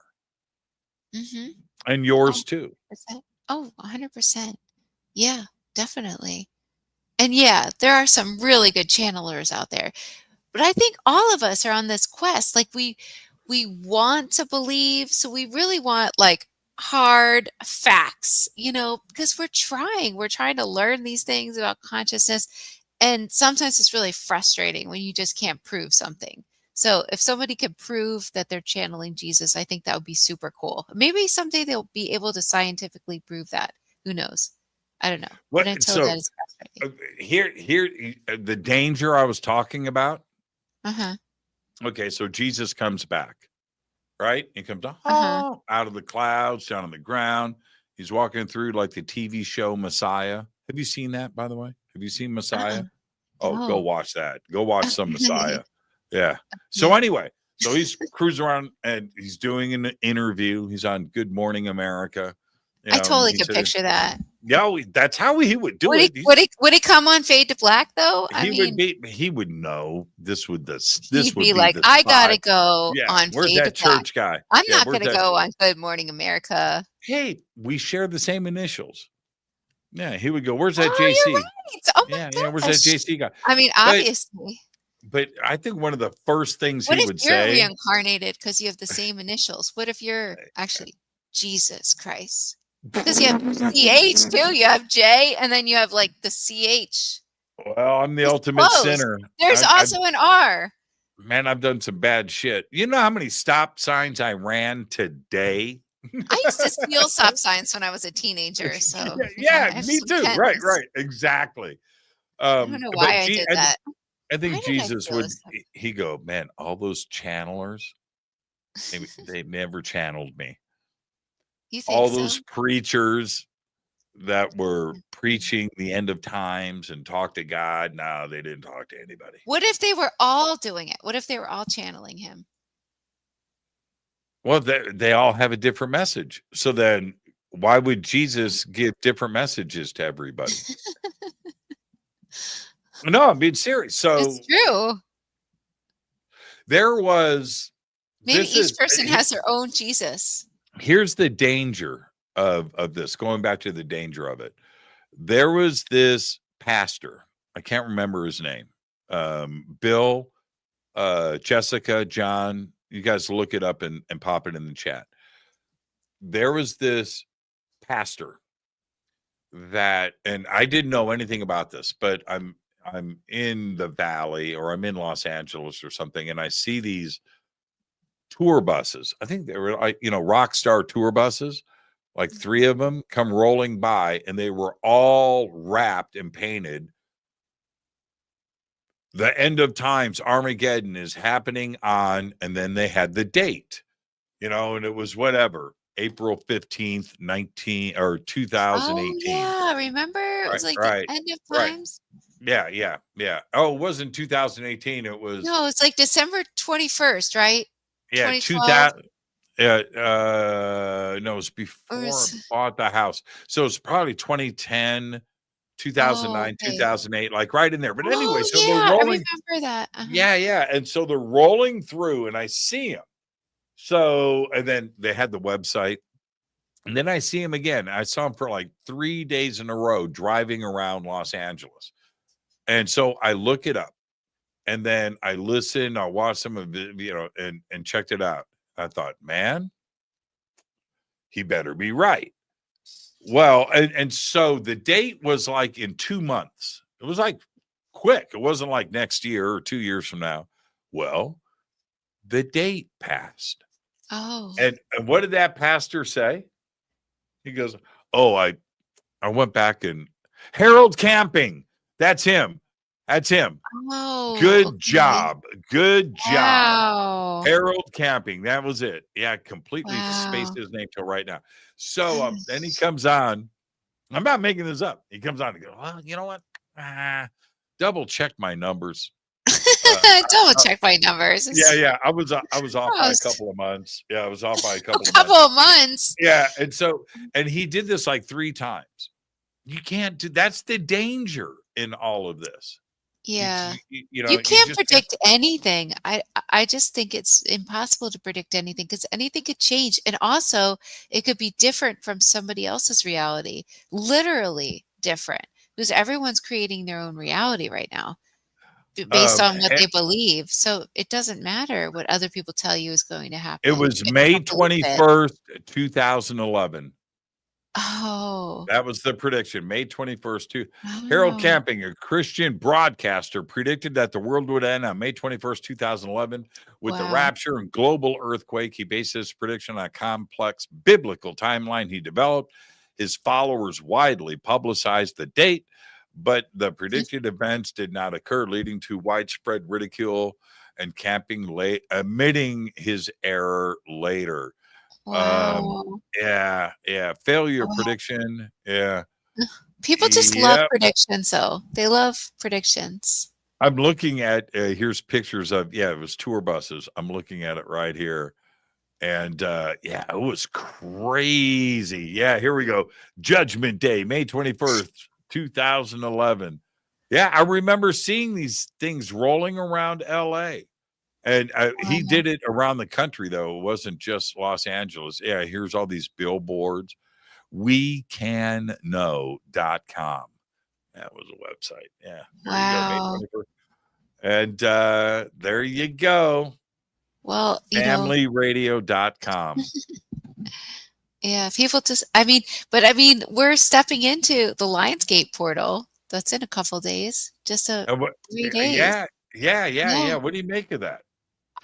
I think it's in a really powerful portal. At least that's what I hear from the higher self. And that's in 3 days. It's like a powerful time with the 8-8 that is like eternity, the infinity sign. It's a great time to manifest things. I mean, all the ancient cultures understood the power of portal openings and using that type of celestial event type of deal, because even the Sphinx is said to be like a gatekeeper of that portal.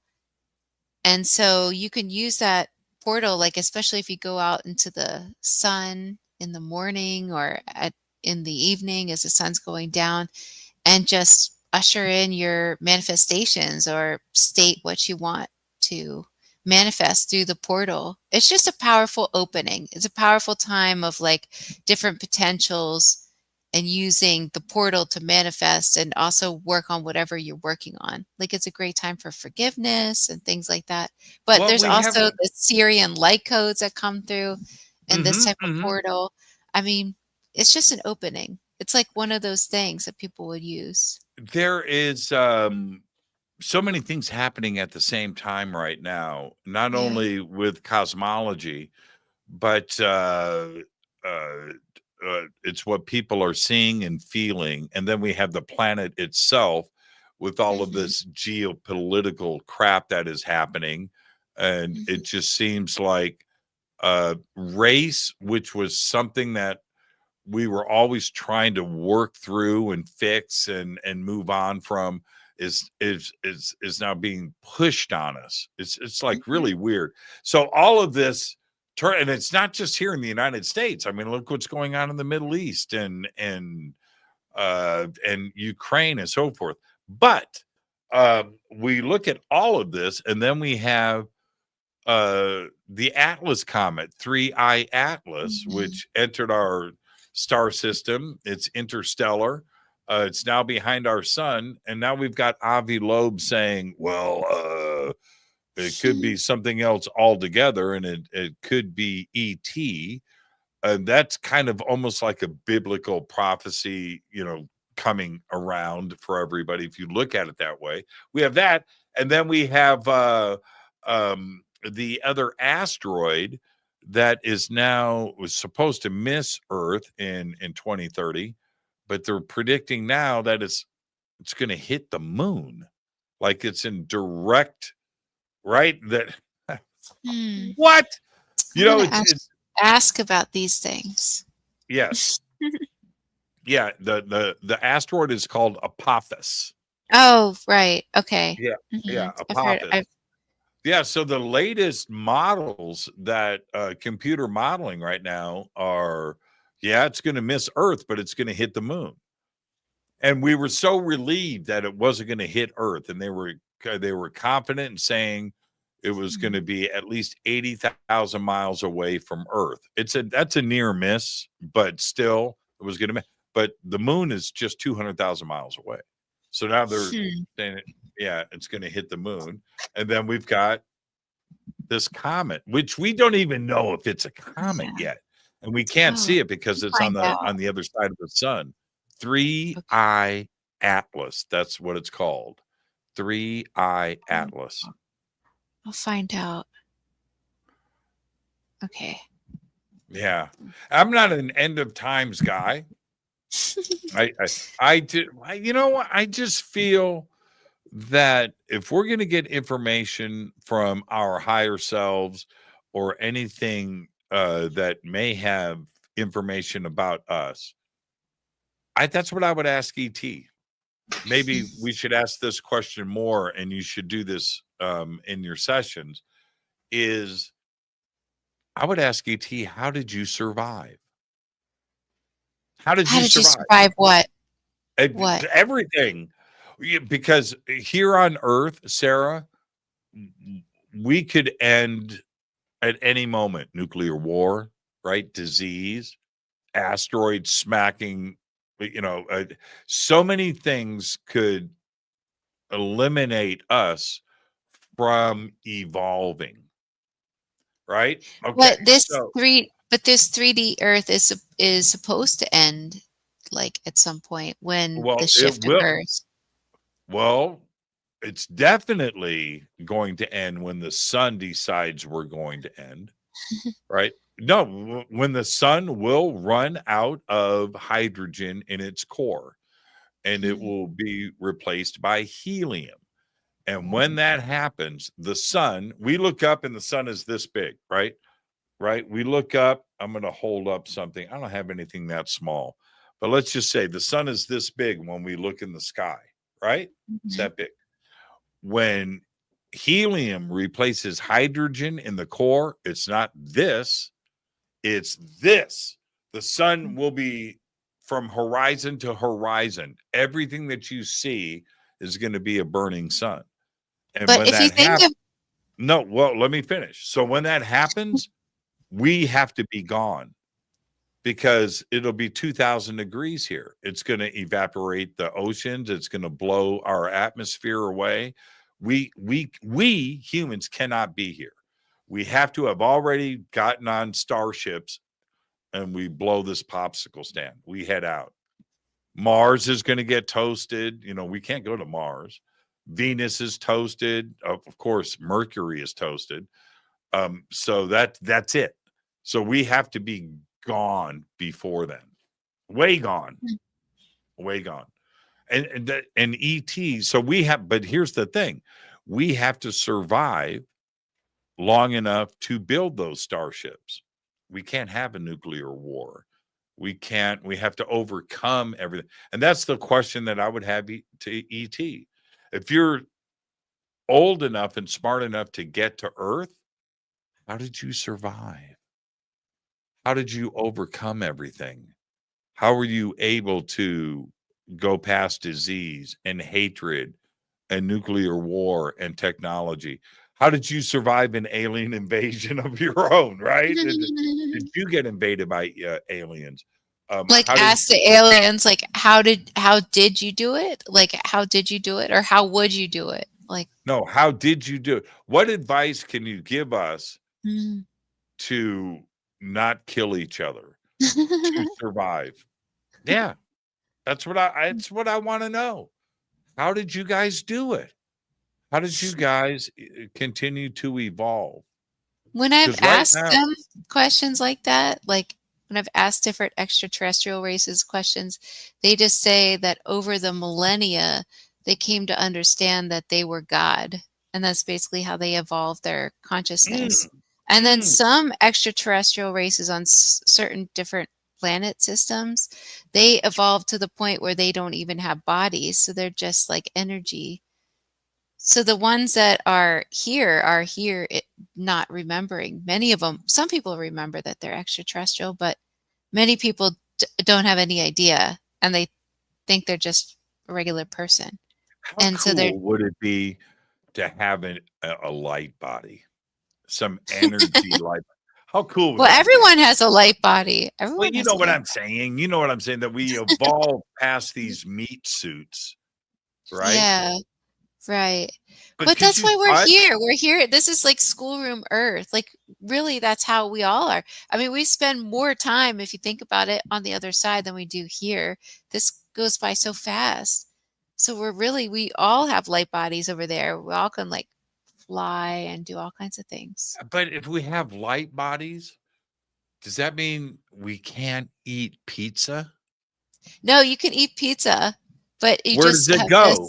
You just have the sensation. You have the sensation and the feeling, but you don't eat it. At least that's what they describe it. No, you just have the sensation.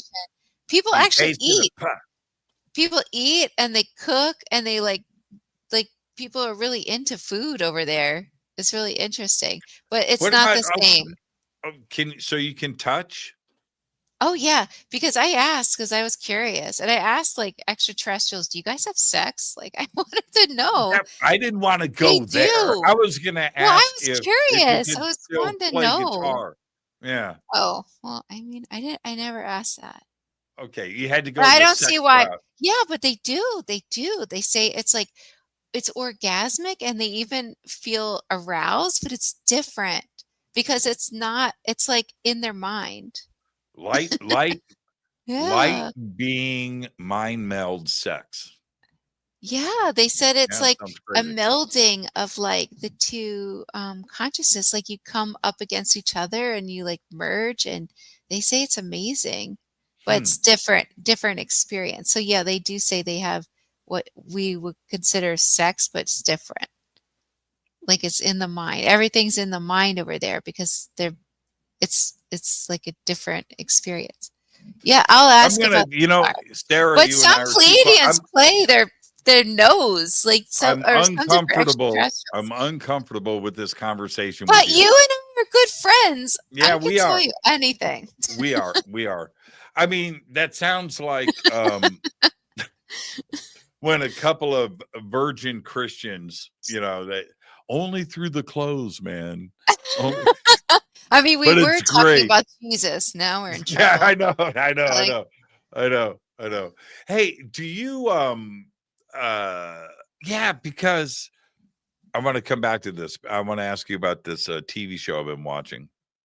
I don't want to give up certain feelings that I get if I have the light body, right? This light energy body, and I get rid of this meat suit. I would hate to give up the feeling I have from driving a car or a roller coaster or holding somebody's hand or my Harley or playing guitar. These things that I like eating a slice of pizza, a good slice. I don't want to give any of that up. Last night I had a root beer float. When was the last time you had a root beer float? Oh my gosh, it's been so long. Wow. Do you remember how delicious they were? Yeah, I want to have one now. Yeah. I had one last night. I haven't had a Wow. root beer float in a couple of years, What maybe was it like? longer. Oh my God.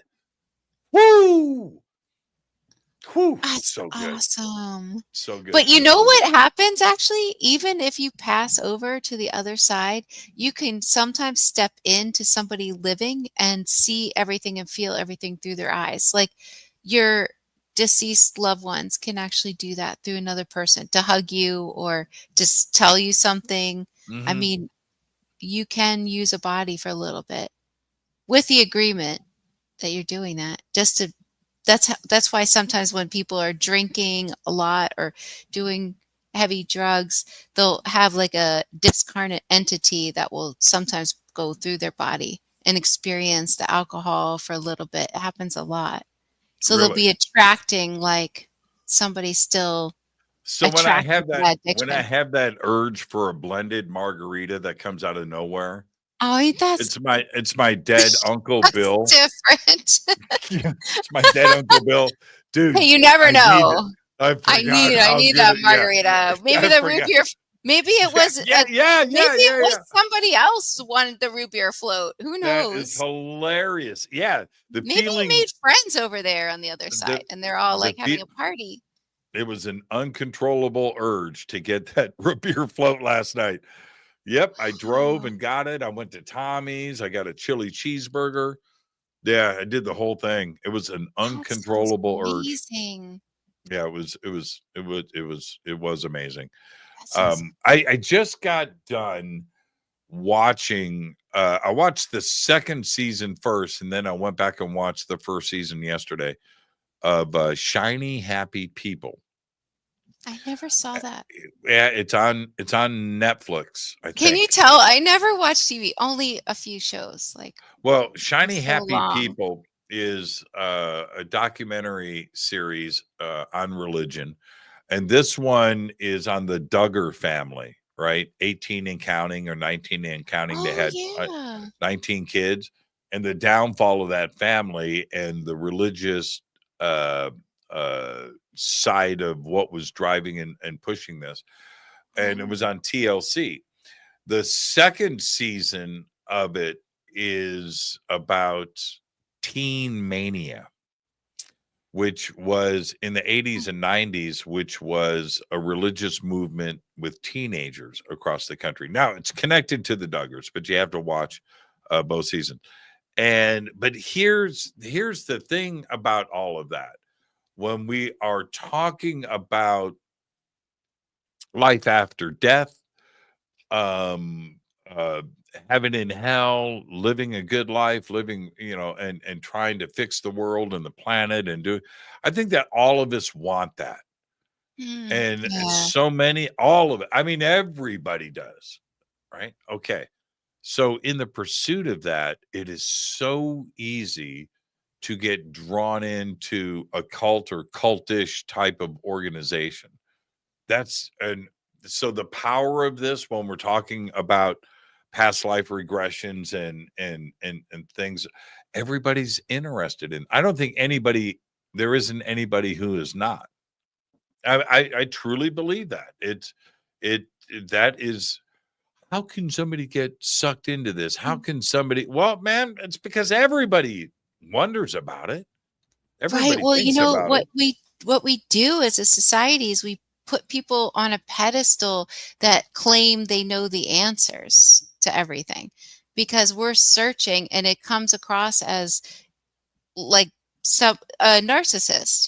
We put narcissists on a pedestal because they're so sure of themselves and they claim they know all the answers, and so that's one of the reasons why people just follow along with the narcissist. So basically it's the same thing with some of these cult leaders. They tell you, oh, I'm the only way you can reach enlightenment, and they're so sure of themselves. And as a society, we're questioning everything. We're unsure. It's vulnerable to be a human. I mean, we have sickness and death. And so a lot of us feel a sense of uncertainty and we're looking for certainty. And when someone acts like they know everything, a lot of people are drawn to them. But really, like, always, like it said, we always have like a higher self and the answers within. A lot of people just don't know how to tune in and get the answers to all When these questions within. And they know and to trust that they're being taken care of. That's really hard for us. uh, as we're closing out here, we just have a few minutes left. There are so many uh, different ways to access all of this information, whether it's regression and QHHT, whether it's tarot cards or another medium device or object in between. There's so many different ways, but is it all the same? We're using different tools to get to it, but ultimately we're going to the same source. Yeah, it's all this. That's really it. That's what everybody's doing. It's all the same. It's just different tool to get to the same source. Just because you get your information in channeling or you get your information from the higher self, I believe it's all the same. It's just the higher self. It's just the universal consciousness. It's like your God, basically. So your information could be different than someone else's if they're not on the same like timeline or have the same beliefs, because literally we're creating our reality. So it's basically what you believe is what goes. What your higher self tells you is what is true for you, and it might not be true for somebody else. Yeah, It's so yeah. interesting because, like, the more I learn about the consciousness and the nature of consciousness, it's like the less I know.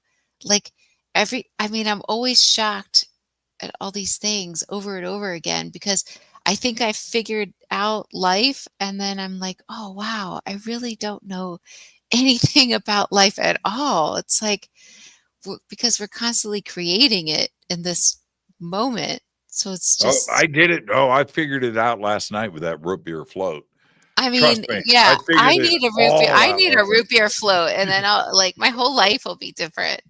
What's the difference? I'm going to close out on this. You mentioned the soul, but Yeah. we've also talked about consciousness. Are they the same thing? Yeah, I think they're the consciousness. I mean, I think they're the same thing. It's basically just expression of like the all everything of source. It's the expression of source. Like you're an expression of source. Like everything's an expression of source. Source is everything. It's a magnificent, almost like a computer program in a sense. Like it is all. Even the air is part of this consciousness. This expression of source, so to speak. Yeah, I agree with you. When uh, when I get into not an argument, but a spirited debate with somebody that says, no, soul is not consciousness. Consciousness is different. Consciousness is this. The soul is this. Like, man, no, no, no. It can't be that way. When we leave our body in the end, when this shuts down, when this is over, right? This part of us, the soul's not going one way and consciousness is going another. I, I, I don't see it that way. And when we start our journey on this planet, we're not getting two uploads, right? One is our Right. soul, and one is I just no. I think it's the same thing. Two different words for one thing. Right, exactly. It's one thing. That's what I think people try to label things, but really everything is just one anyway. So it's like you can label it all you want, but really it's just all one thing. Now, I agree. really quick, as we wrap up, where can everybody just go and catch up with everything that you are doing? Well, if you want to catch up with me, you can go to my website, theholistichuhypnotist.com. If you want to see or hear some of the latest things that have been coming through my actual sessions with the people that let me post it, or with my hypnosis subjects, so you can hear like things like about everything, you can go to my YouTube, Sarah Breskman Cosme Hypnosis. If you want to join one of my amazing retreats, you can go to ancientlifetimes.com to book the Egypt trip, but that sells out really, really fast because these trips are really magical, and we just opened one, so we only have 6 spots left. And so if you want to go to Wait, Egypt, you've got a Hawaii retreat in January? yeah, you want to come? Man, I Because want it's to do that. why don't you come? It's a return to Lemuria, so it's sort of like a reunion. Oh, Can you come? I think I'm looking at it right here. Man, I want to do that. Yeah, do it. Do it with me. It'll be so much fun. Oh, man. Okay, that's the only retreat that you have up here right now, and it's the one that I want to go to. This is in January? It's January 15th through the 20th in Maui. So it's at the Napili Beach Resort in Maui, and it's amazing. We have like this area where we're going to do ceremonies, Lemurian ceremonies. And I have one of my amazing hypnosis subjects. So I'm going to put her under hypnosis and ask questions. The audience can ask questions. And then we have this person who's from Hawaii to lead us in certain prayers that are still carried down through the elders. And it's just going to be a magical time. I'm going to do past life How regressions for sacred, people. how sacred are these ceremonies? Wink, wink. Yeah, I'm they're asking really you. sacred. Yeah, they're very Oh, sacred. okay. Are you going to join? I think yeah, this is tempting. Um, I think I'm going to talk to you about this. All I have to do, I have to talk to my TV crew and production and make sure that we can work around this, because I'm shooting in the second week of January. I can move it because this is I might be shooting. Okay, you know what? We'll talk about this off of air, but I want to do this. Cool. I That want would to be do this. amazing. That would be It's in so amazing. Maui. Uh-huh. It's 6 days in Maui. Yeah, it's going to be magical. Wow. Okay. All right. All right. And Yeah, then I I'm want to do going this. to open Regina and I are going to do an Egypt trip in right after that. So Regina we Meredith? yeah. What? She's going to Yeah. Egypt? hmm She's never Wow. been, but we're No, I open. didn't know We she. haven't No. opened it yet. It's going to come out soon, but yeah. Okay. Yeah, because I know that she hasn't been to Egypt. She needs to go to Egypt. Yeah, she's going to do the trip with me, and we're going to let people come. So She needs to. I'm like, She needs to. so She needs we're a to go. family. Yeah, Well, she all does. of this, Regina and I work together, of course, and I admire her so much. But anybody that does what I do, where we're interviewing all these wonderful people, you need to have the experiences so you can ask the right questions. It Yeah. needs to come from that experience in Peru and Egypt and going through these different regressions and all. You need to have those experiences. And Yeah. DMT, the wink wink again, but you need to go through those journeys of accessing other dimensions in a real way, Well, I because love giving people experiences. I love that. I love like giving people the full experience. Like if you're going to go to Egypt, this is the full experience. Like we get private entry to these places. So you really can tap in instead of listening to boring lectures for like 5 hours. You like actually there's get to that, go and right, touch the Sphinx and right. meditate at sunrise. And then we stay at because we're women too. We like luxury.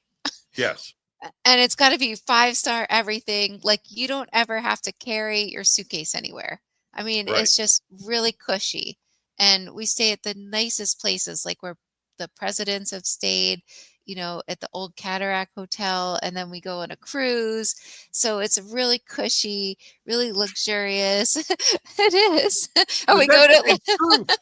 Men It's appreciate true. that stuff too, as well. I know. But it is what you do in Costa Rica. It is what you do in Peru, Yeah. and for the people that, and I'm one of them, when you go on these types of retreats, you need to come away with something learned, something totally brand new, something life-changing. And that's what you do on these retreats. And I know that's what's going to happen in Hawaii. So I'm down for that. Is it all women? Oh, of course not. It's like, okay, it's good. Basically 50-50.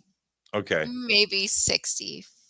Okay. Or 70-30. But I mean, I'm well, sort of like 80-20, but you know. All right. I'll represent. But I'm going to talk to you about that. Let me talk to my production team and make sure that I can. But if I can one. If I can get that on the calendar, I'm there. I'm coming to Hawaii. 100%. Yes. Yeah. All right, Sarah, all the best. You know, I love you. I love you too. Just what an incredible show. Another great conversation. I'll see you next month in San Diego. That's going to be great. We've got the links for that conference, which is September 27th, up in the chat, and I'll get it in the description for everybody too as well. Thank you so much, Sarah. Love you, Black family. Love you guys. I'll see you. Thank you so much, Sarah. All the best. Sarah Breskman Cosme. Oh, I just cut Sarah off. I just cut you off. Cut you off. Good night, Sarah. Good night. Bye. This show was dedicated to Renee Cruz, and who has been with us since the very beginning. And I don't know much. I will find out more by tomorrow's show. But Renee left this earth over the weekend. And so there you go. This show is dedicated to him. And I am your host, Jimmy Church. Tomorrow night on the show, it is Caroline Corey. So until tomorrow night, all I've got. Fade to Black is produced by Hilton J. Palm, Renee Newman, and Michelle Freed. Special thanks to Bill, John, Dex, Jessica, Dennis, and Kevin. Webmaster is Drew the Geek. Music by Doug Aldrich. Intro, Space Boy. Fade to Black is produced by KJCR for the Game Changer Network. This broadcast is owned and copyrighted 2024 by Fade to Black and the Game Changer Network, Inc. It cannot be rebroadcast, downloaded, copied, or used anywhere in the known universe without written permission from Fade to Black or the Game Changer Network. I'm your host, Jimmy Church.